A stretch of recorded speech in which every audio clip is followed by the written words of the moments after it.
Now, the rest of the story.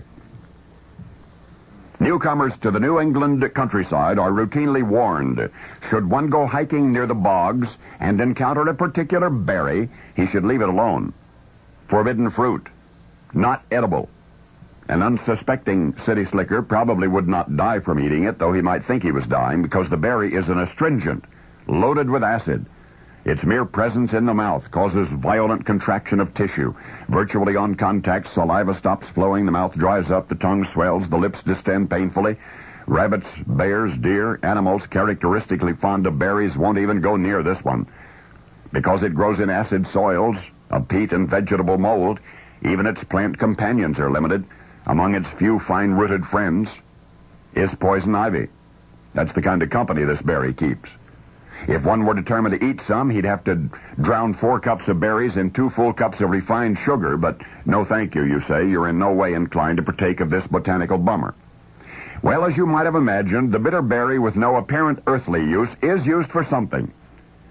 As happens with many poisonous or otherwise inedible fruits and herbs, the story of this particular bitter berry is steeped in legend. It was once believed, for example, that the American Indians of the Northeast relished it as a food. No way. These Indians did, however, use the berries as dye for blankets, as poultices for wounds, as peace offerings on occasion. One Delaware Indian chief handed them out as souvenirs at peace festivals. Their supposed curative power is the basis for most misconception. It was once suggested that a mixture of the berry juice with seal oil would cure distress of the gallbladder. According to some, the berries, when fried, will cure a sore throat. Well, now that one may make sense, because even a small dose of those berries will make the patient forget most other pains. Well, those are the legends. What are the facts? In 1683, the American colonists did discover a way to get those berries past the mouth and into the stomach. What they did was to mash them up with water, oatmeal, and rum. Heavy on the rum. Well, history pretty much ignores the berry after that, at least until the early 1800s, when a man named Henry Hall came along, and Henry discovered a way to grow those berries while limiting the interference of unfriendly weeds. The logical next question, of course, is who cares? Well, you do.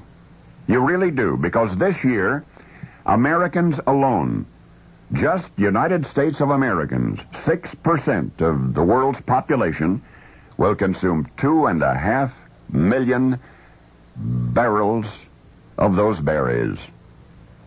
That's right, that's more than $200 million worth. Our forefathers gave them the name that you know. They thought the springtime blossom resembled a bird's beak, specifically the beak of a crane, frequently seen around the marshes on Cape Cod.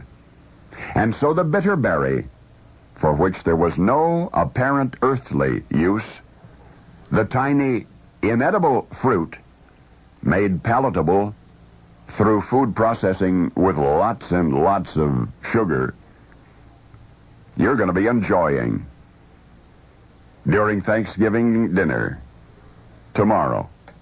The crane, named after the bird, remember? The cranberry. The cranberry. Anyway, now you know the rest of the story.